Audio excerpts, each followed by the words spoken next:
I've seen a lot of lovely views in my time on this planet. The Mavora Lakes in New Zealand, for instance, the Tokyo skyline, and even the reflection in my own bathroom mirror. They're all beautiful and memorable sights in their own right, but when it comes to video games, I'm pretty sure Horizon Call of the Mountain delivers some of the greatest virtual views that I've ever experienced. For a lot of the PSVR2's early adopters, Horizon Call of the Mountain will not only be their first experience of Sony's new headset, but also maybe VR in general. And by the sun, what an experience it'll be.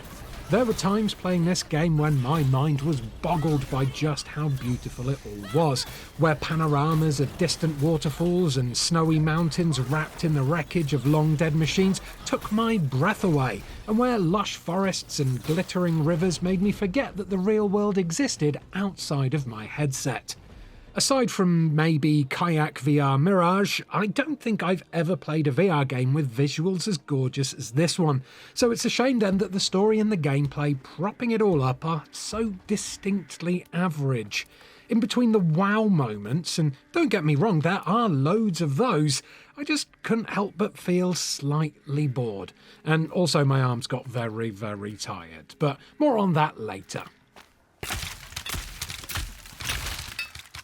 In Call of the Mountain, you play as the internal monologue of generic cave dude Reyes, a man so uninteresting that I soon learned to tune his voice out until it became nothing more than an annoying hum in the background somewhere. If the ancient machines climbed up that way, I should be able to.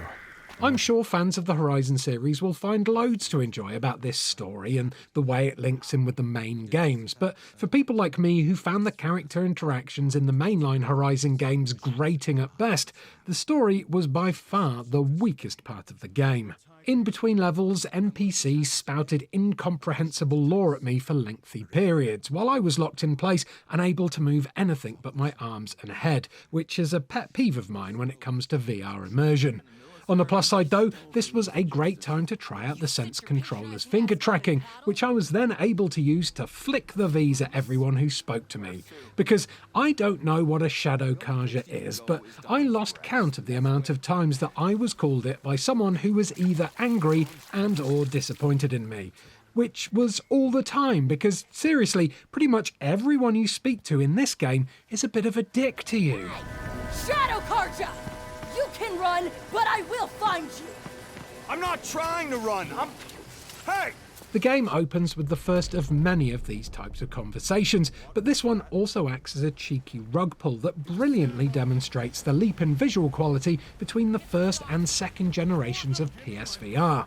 At first, all I could see was darkness, accompanied by the chatter of two NPCs, one of whom clearly hated my guts. Slowly, some fuzzy, out-of-focus visuals faded in, and I started to see the shape of a person forming in front of me. And then, as that person pulled what turned out to be a burlap sack of some kind from my head, an incomprehensibly beautiful world bloomed into view. Damn Shadow Carja. In front of me stood the NPC who had freed me, but I ignored him because my eyes were drawn to what lay behind, a dense jungle thick with foliage and bursting with life. To my right was a thundering waterfall that cascaded down a distant mountainside, while below me the light played off the surface of an impossibly clear river. Thanks to the 4K HDR display of the PSVR2, the colours were crisp and vivid, and the detail on distant objects looked just as sharp and in focus as anything close up. Drag this murdering sting out of prison. How they can offer him a pardon? The visuals aren't always perfect though. Thumbstick turning especially made the world jitter noticeably around me, which might be due to the amount of detail on show, as this didn't actually happen to me in other games with more basic graphics like, say, Star Wars Tales from the Galaxy's Edge or Jurassic World Aftermath, but still, it was a bit uncomfortable on the eye. On the odd occasion, I would also spot textures loading in out of the corner of my eye, which I'm guessing is something to do with the way that the PSVR 2's eye tracking renders objects you're looking directly at in greater detail than those on your periphery. But these little pop-ins were hardly obtrusive to the experience. Eye tracking, or gaze tracking as it's called in Call of the Mountain, actually helps to improve the immersion of the game in a variety of little ways. But I think the best way is how NPCs can directly look you in the eye as they speak to you, or in this case, insult you. It makes them feel incredibly human. Gaze tracking can also be used to select options from the menus too, and it's surprisingly effective, and it hints at some great possibilities for other PSVR2 games down the line. It's certainly something that takes a little time getting used to though. I needed to train my eyes to calm down a bit and to not flit around as much as they normally do, because this did occasionally cause me to select the wrong menu options.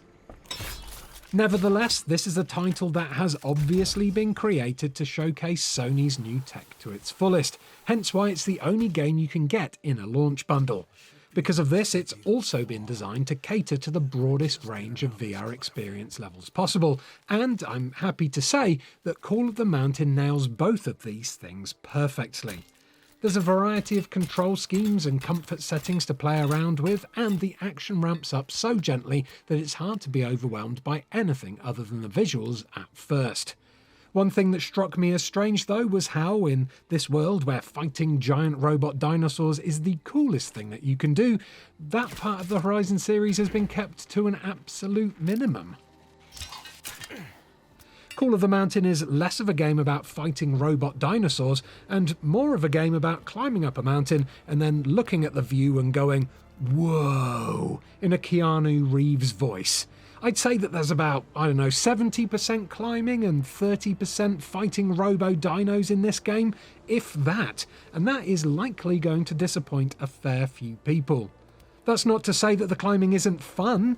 The game regularly gives you new tools to use that add a bit of variety to the way you climb, and there are some incredibly cool structures to clamber over, but even so, the reliance on these climbing sections over everything else does get rather repetitive, and I often felt myself longing for a bit more combat rather than another huge section of upper torso powered traversal. Thankfully, all of that repetition does feel relatively effortless due to the accuracy of the sense controllers. Those things really are on another level compared to the clumsy, untrackable move controllers of old, and they made scaling even the mightiest of peaks an absolute doddle. There's some gentle haptics in there too, which help give you the feeling of gripping and pulling yourself upwards, but they are way more subtler than I thought they'd be. This is especially true of the haptics built into the PSVR2's headset, which I feel Gorilla and Firesprite may have dialed down a bit since I played this game in preview. In an early section of the game, a stormbird flies right over your head, and in my preview, I remember my head vibrating like a jumbo jet had passed me by, but in this retail version, this moment barely tickled my scalp. I'm gonna have to jump first. I played through the entirety of Call of the Mountain from a seated position, and climbing was incredibly stress-free, considering sitting limited my ability to extend my body. Reach for anything that's a little too far away from you, be it a rock to grip onto or a crafting component that you dropped, and your hands will do a little Inspector Gadget-style stretch so that you never have to overexert yourself. Even then though, you'll be reaching above you so much while you play that it will be impossible not to get tired and achy arms. I played for 4.5 hours straight to test how long the batteries in the Sense controllers would last, and by the end of it, I thought my shoulders were going to fall off. There are a few quiet moments dotted around, however, where you can rest your arms a bit and tinker with some of the incidental props that litter the levels. Things like musical instruments or hammers to smash pottery with provide welcome distractions, as do areas where you can indulge in a bit of rock balancing or cave painting. And yes, before you ask, I did draw a dong on multiple occasions. None of these things have any relevance to the game, of course, but it is nice to be able to pause every so often and just test the fidelity of the Sense controllers. There's so much physicality to the world, and many things you see can be picked up, thrown, played with, and hit against each other in a realistic manner, and this just adds to the believability of the experience. During all of this fiddling, the only time I experienced any drift or inaccuracy with the Sense controllers was when the batteries were at their lowest. At that point, the bow I was holding would sometimes float away from where it felt like I was holding it.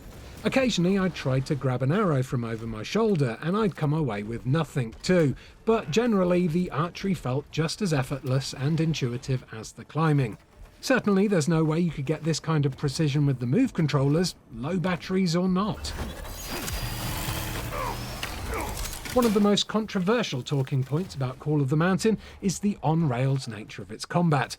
In what I presume was a move to not overwhelm new players, combat takes place on rails, and your movement is limited to either slow strafes or quick dodges as you circle your enemy.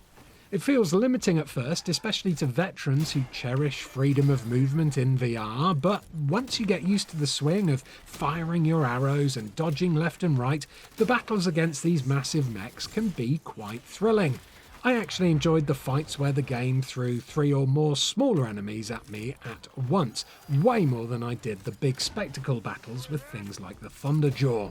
Sure, it's cool to see a mechanical T-Rex bearing down on you, but the fights where I felt surrounded caused me to move around at a much faster pace, and as such, they felt way more dangerous and exciting. Weirdly though, it is actually possible to fight these machines with traditional free movement, if, like me, you manage to biff up one of the game's many stealth sections. In one area, I had to make my way through some tall grass that was overlooked by 3 watchers, but I bumbled out of the grass at the wrong moment and alerted them all at the same time. I was surprised then that, instead of the sequence automatically restarting, I was able to attack them with no limitations to my movement at all. I couldn't do the speedy dodge that you're given in the on-rails sections, and Reyes's movement speed is a bit sluggish in general, but fighting the machines in this way was still very manageable, and it made me wish for a sequel where the player is trusted with a bit more freedom. Aside from the roughly 7-hour-long campaign, which has enough side routes, hidden areas, collectibles, and of course gorgeous vistas to be worth at least one extra playthrough, Call of the Mountain also has a couple of little extra modes that are unlocked as you progress through the game. The first of these is a 5-minute safari, where the game's opening chapter is retooled into a gentle theme park ride, where you watch machines hunt and fight and fly about, all from the safety of your kayak.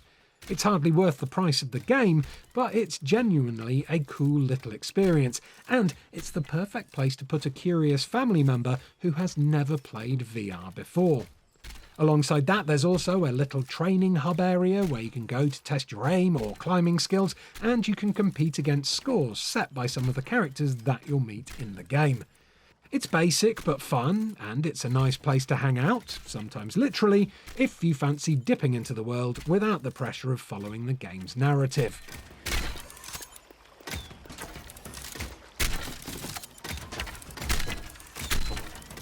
Expected nothing less.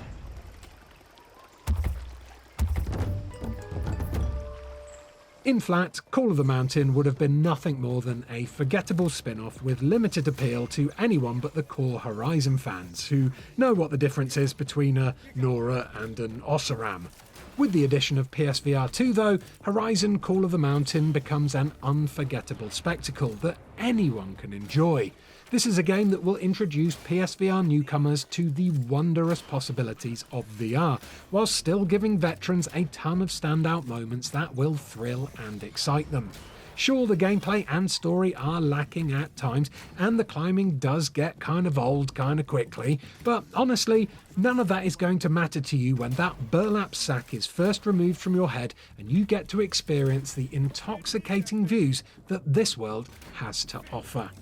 Thank you for watching this little video review of Horizon Call of the Mountain. I hope you enjoyed it. If you did, do like and subscribe for plenty more PlayStation VR2 coverage coming up in the near future. Normally on Sundays, that's when Ian's VR Corner normally goes out.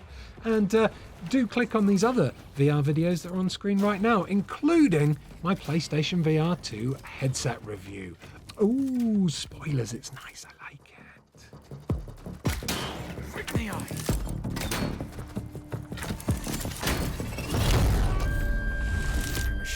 settlement was known here.